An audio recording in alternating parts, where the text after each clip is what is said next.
3x plus mx3 equals diabetes to the third floor. Understand, class? Yes, ma'am. Wala nagasa.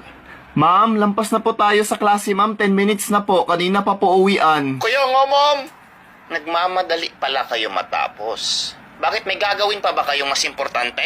Ma'am, nag-upload na po kasi si Tyro ng kanyang bagong video sa YouTube. Hanggang dito na lang music video. Gusto ko po sana kasi mapanood. Nasa YouTube na pala. Wala, gusto ko mapanood.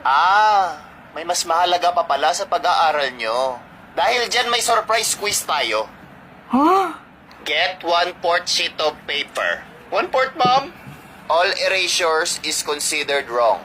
Nag-review na ba kayo sa chapter 8 at chapter 9? Wala pa, ma'am. Chapter 3 pa lang po tayo. Dahil dyan, ang quiz natin is chapter 32 at chapter 76. True or false lang yung ating quiz, pero dapat 9 paragraphs yung sagot nyo. Tapos yung last question, dapat